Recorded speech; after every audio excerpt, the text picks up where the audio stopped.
Today we're going to be talking about the electrical apprenticeship to figure out if it's a good fit for you or not. My name is Spencer. I've been an electrician now. For about 5 years. So I want to go over some things, tell you about my experience, let you know the ins and outs of the apprenticeship, because I get a lot of questions about this, all right? All the time people are asking me about if they should join, if it's too late, if it's a good career path, how I enjoy it, what I think about it, and what the best first steps are to take. There's so many different options, you guys. So we're gonna go over quite a few of them here right now today. So comment, let me know if you're just getting started, or if you've been in it a while, let us know down in the comments what you think about it. Now, this is the main goal of this whole channel, is to inform people about the trades, especially young guys like myself, because when I was young, I did not want to get into the trades. I avoided it for so long because I had a lot of misconceptions about it, okay? I did not think it was for me.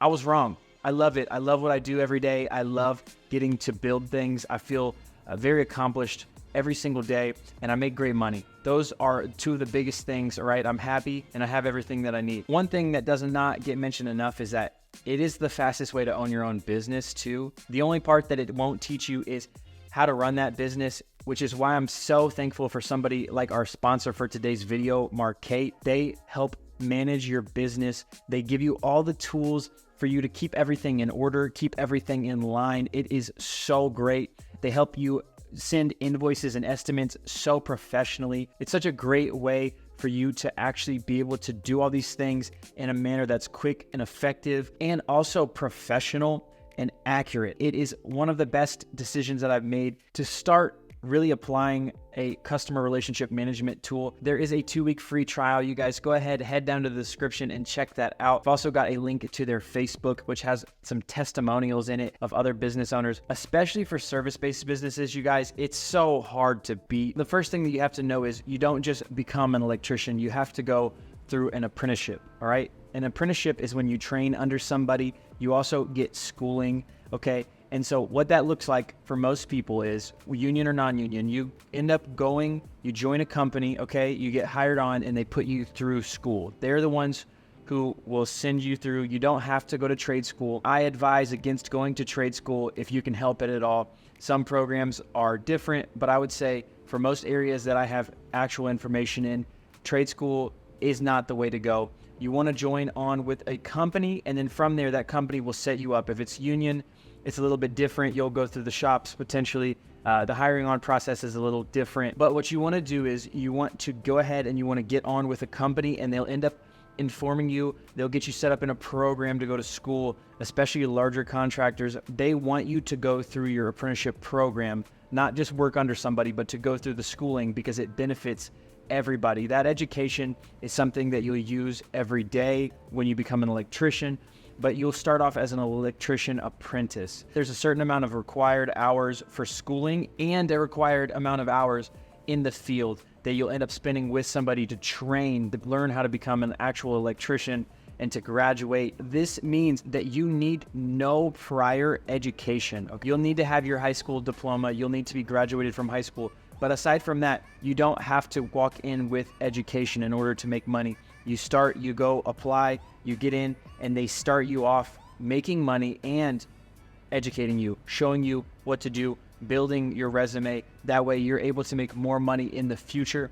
It's a very, very bright future at that, because we need tradesmen. People are always building. Recession or not, they have to continue to build. It's part of the beautiful thing about being in the trades, is that there's always a demand. It's never, ever, ever slow. You get on with the company, you do your apprenticeship, you go to school. It can depend on what that looks like with your program and your company.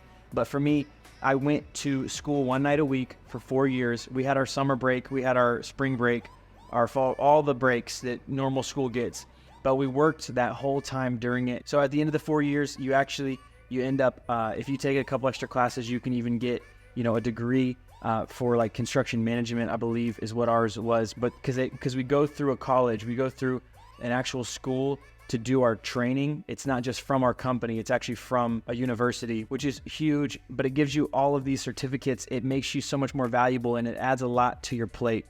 Now, that is one of the wonderful things about it. Now, I will say that being an electrician, joining the apprenticeship, it's not for everybody, but it is for anybody. There is not a large barrier of entry. Obviously, the more skilled you are, the more talented the more you apply yourself, the better off you'll do.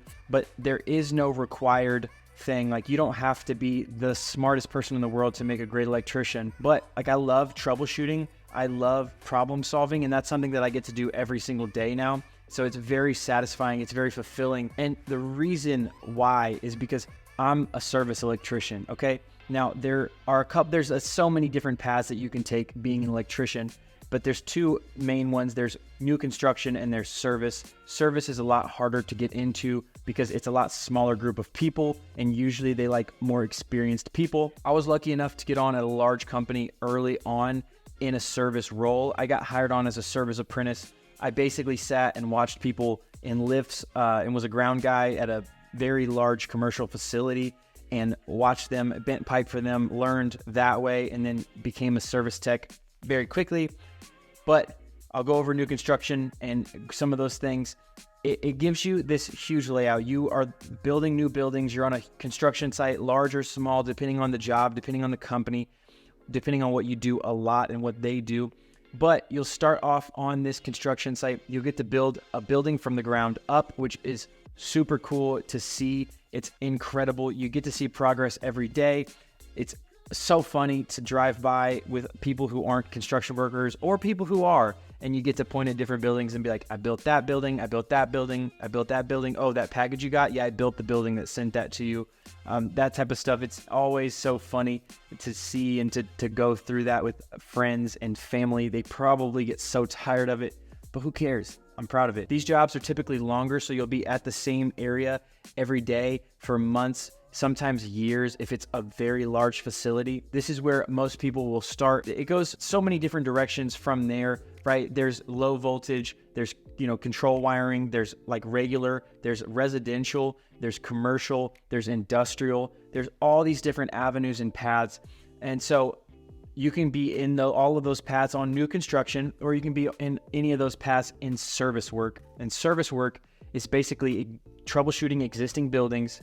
And typically this is where more experienced people go. Like I said, I got hired on here. I was very, very lucky to get hired on in that role and to help other service electricians, and just was basically just a body for a while. From there, was able to provide value. They saw it. They rewarded my value that I was providing to them and got bumped up. Service work, it's a lot of troubleshooting. It's a lot of problem solving. You're either doing new work in an old building, a building that's already existing and people are occupying, or sometimes it's fixing issues like if the lights go out, or different stuff like that. It's oftentimes changing. You're in a new environment every day, sometimes more than once a day. I like that a lot. Changing scenery is huge for me, so it's something that I really enjoy about that. And anybody who starts off in new construction can try to work their way towards a service gig. I suggest everybody do it because service, you have plumbing, you have AC, or you have heating. Sometimes it's gross. Sometimes, you guys, it would be better to be in new construction than some of the places that I service that are like covered in oil and filth. But I love it.